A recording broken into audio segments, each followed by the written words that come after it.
মুসলিম জাহানের চতুর্থ খলিফা হজরত আলী রাদিয়াল্লাহু আনহু। হজরত সাহাবায়ে কেরামের মধ্যে তিনি ছিলেন সবচেয়ে বেশি স্পষ্টভাষী ও উচ্চাঙ্গের ভাষা সাহিত্যিক। একজন সুবক্তা হিসেবেও তার খ্যাতি ছিল সর্বত্র। জ্ঞান, প্রজ্ঞা, বীরত্ব, বাহাদুরি ও বিচক্ষণতার ক্ষেত্রে তার দৃষ্টান্ত তিনি নিজেই। রাসূলুল্লাহ সাল্লাল্লাহু আলাইহি ওয়াসাল্লাম তাঁর সম্পর্কে বলেন, আমি হলাম জ্ঞানের শহর এবং আলী তার দরজা। তার খ্যাতি ছিল দেশ বিদেশে। যে একবার তার কথা শুনত সে মুগ্ধ হয়ে যেত, ভাবত এত বিশাল জ্ঞানভাণ্ডার কিভাবে তিনি অর্জন করলেন, এত জ্ঞানের কথা কে শেখালো তাকে। কিন্তু সব মানুষ তো আর সমান নয়। যাদের হৃদয়টা হিংসার কালিমায় আচ্ছাদিত, যারা অপরের ভালো দেখতে পারে না, তারা আলী রাদিয়াল্লাহু আনহু এর সুনাম সহ্য করতে পারত না। তারা কৌতুক করে বলতো, আলী আবার পণ্ডিত হলো কবে থেকে? সে তো গোটা জীবন মুহাম্মাদের পিছনে ঘুরে বেড়িয়েছে, মাঠে ময়দানে যুদ্ধ করেছে। বড় জোর সে একজন নামকরা যোদ্ধা হতে পারে, কিন্তু পণ্ডিত হবে কি করে? একদিন কয়েকজন হিংসুটে একত্রিত হলো, পরামর্শ করল। তারা সিদ্ধান্ত নিল আলীর পাণ্ডিত্যের পরীক্ষা আজই নিতে হবে। কিন্তু কিভাবে? আলোচনার মাধ্যমে তাও ঠিক হলো। তারা সবাই একত্রে আলী রাদিয়াল্লাহু আনহুর দরবারে উপস্থিত হবে, নিজেদের ইচ্ছা অনুযায়ী তাকে প্রশ্ন করবে। যদি তিনি প্রতিটি প্রশ্নের সঠিক জবাব দিতে পারেন তবে তো ভালোই, আর যদি না পারেন তাহলে বোঝা যাবে তার জ্ঞানী হবার কথা সঠিক নয়, মিথ্যা প্রোপাগান্ডা ও গুজব মাত্র। যে সিদ্ধান্ত সেই কাজ। শীর্ষস্থানীয় 10 জন পণ্ডিত হজরত আলী রাদিয়াল্লাহু আনহু এর দরবারে উপস্থিত। দলনেতা সকলের সামনে, বাকিরা পিছনে নিশ্চুপ হয়ে দাঁড়িয়ে। কক্ষে বিরাজ করছে এক অসীম নীরবতা। একসময় দলনেতাই নীরবতা ভাঙল, বলল, আমিরুল মুমিনিন, শুনেছি আপনি একজন মহাপণ্ডিত, অনেক জ্ঞান ও প্রজ্ঞার অধিকারী। তাই বহুপথ অতিক্রম করে, অনেক কষ্ট স্বীকার করে আমরা আপনার দরবারে উপস্থিত হয়েছি। আশা করি আপনার প্রজ্ঞাপূর্ণ বক্তব্যে আমাদের জ্ঞান তৃষ্ণা নিবৃত হবে। আমি মহাপণ্ডিত নই, তবে আপনাদের বক্তব্য খুলে বলুন। শান্ত কণ্ঠে আলী রাদিয়াল্লাহু আনহু বললেন, অনুমতি পেলে আপনাকে একটি প্রশ্ন করতে চাই। এ সামান্য ব্যাপারে অনুমতি কি প্রয়োজন? বলুন, কি প্রশ্ন আপনাদের? আমাদের প্রশ্ন হলো, সম্পদ এবং জ্ঞান এ দুটির মধ্যে কোনটি উত্তম এবং কেন? ও সে কথা, শুনুন তাহলে। হজরত আলী রাদিয়াল্লাহু আনহু কথা শেষ করতে পারলেন না। দলনেতা বাধা দিয়ে বলল, জনাব, এ প্রশ্নের কেবল একটি জবাব দিলে চলবে না। আমরা মানুষ 10 জন, সুতরাং প্রত্যেকের জন্য পৃথক পৃথক জবাব দিয়ে জবাবের সংখ্যা অবশ্যই 10-এ পৌঁছাতে হবে। দলনেতার কথা শুনে হজরত আলী রাদিয়াল্লাহু আনহু কিছুক্ষণ চিন্তা করলেন, ভাবলেন একটি প্রশ্নের 10টি উত্তর দিতে হবে কেন? তবে কি তারা বিশেষ কোনো উদ্দেশ্য বা দুরভিসন্ধি নিয়ে এখানে এসেছে, নাকি আমাকে পরীক্ষা করতে এসেছে? সে যাই হোক, প্রশ্ন যেহেতু করেছে সেহেতু তার জবাব দেয়াই উত্তম।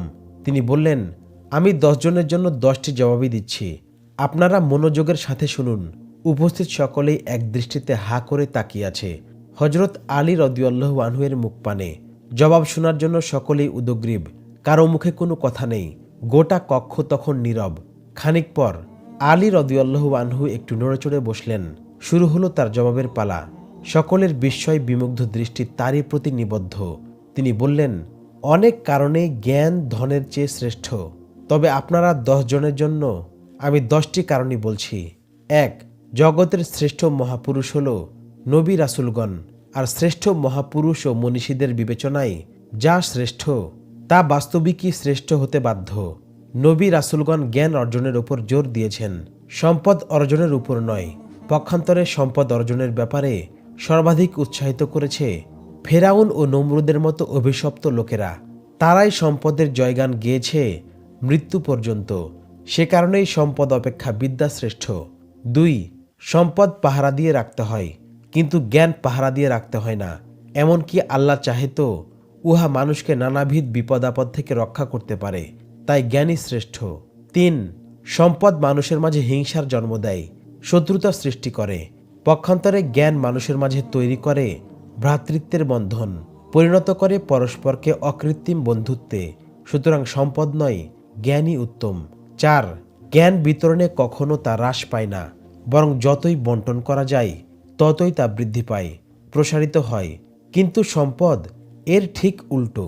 অতএব সম্পদের চেয়ে জ্ঞানই শ্রেষ্ঠ। 5. জ্ঞানের ব্যাপারে মানুষের মনে কোনো কৃপণতা থাকে না। জ্ঞানী ব্যক্তিদের মন থাকে আকাশের মতো উদার, কিন্তু সম্পদ মানুষকে কৃপণ হিসেবে গড়ে তোলে। সম্পদের প্রতি এক দুর্লভ মোহ সর্বদাই তাদের অন্তরে বিরাজ করে। সুতরাং সম্পদ অপেক্ষা জ্ঞান উত্তম। 6, সম্পদ চুরি হয়, ডাকাতি হয়, কিন্তু জ্ঞান চুরি করা অসম্ভব। জোর করে কেউ তা কেড়ে নিতেও পারে না। উহা লুণ্ঠিত হওয়ার কোনো ভয় নেই। সকলের জন্যই উহা নিরাপদ সম্পদ। তাই ধন সম্পদের তুলনায় জ্ঞান উত্তম। 7, জ্ঞানের ক্ষয় নেই, লয় নেই, কোনোদিন ধ্বংস হওয়ার ভয় নেই। একবার অর্জন করলে কোনোদিন তা আর নষ্ট হয় না। কিন্তু সম্পদ ক্ষণস্থায়ী, আজ আছে কাল নেই। তাই সম্পদের তুলনায় জ্ঞান শ্রেষ্ঠ। 8, জ্ঞান অসীম, অনন্ত, এর কোনো সীমা পরিসীমা নেই। কোনো কিছু দিয়ে একে পরিমাপ করা যায় না। কিন্তু সম্পদ এর সম্পূর্ণ বিপরীত। সহজে এর আকার আয়তন ঠিক করা যায়, পরিমাণ নির্ধারণ করা যায়। তাই সম্পদ অপেক্ষা জ্ঞান উত্তম। 9, জ্ঞান মানবাত্মাকে উজ্জ্বল করে, আলোকিত করে, কিন্তু সম্পদ অন্তরকে করে কলুষিত। সুতরাং সম্পদ নয়, জ্ঞানই শ্রেষ্ঠ। 10, জ্ঞানের তুলনায় সম্পদ কোনো মূল্যই রাখে না, কারণ জ্ঞানী রাসূলুল্লাহ সাল্লাল্লাহু আলাইহি ওয়াসাল্লামের মধ্যে জন্ম দিয়েছিল সততা, সত্যবাদিতা, খোদাভীরুতা ও মানবতার ন্যায় মহৎ গুণগুলো। তিনি গড়ে উঠেছিলেন মানব দরদী হিসেবে। পক্ষান্তরে বিপুল সম্পদ আর সীমাহীন প্রাচুর্যের অধিকারী হয়েও ফেরাউন, নমরুদ ও কারুন মানব দরদী হতে পারেনি সবর, শকর, দয়া, পরোপকার ও বিশ্বস্ততার ন্যায় মানবীয় গুণগুলো অর্জন করতে। বরং তারা হয়েছে কৃপণ, অহংকারী ও ধনলিপ্সু।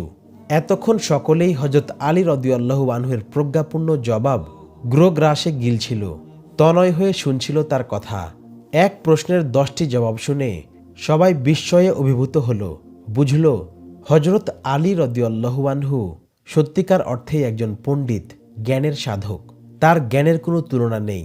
আল্লাহ পাক আমাদের সকলকে সম্পদের উপর জ্ঞানকে প্রাধান্য দেওয়ার তৌফিক নসিব করুন, আমিন। পবিত্র কুরআনে আল্লাহ পাক বলেন, তোমরা কি আখিরাত বাদ দিয়ে দুনিয়ার জীবন নিয়ে সন্তুষ্ট আছো? মনে রেখো, আখিরাতের তুলনায় দুনিয়ার জীবন নেহাতি তুচ্ছ। সূরা তাওবা আয়াত 38।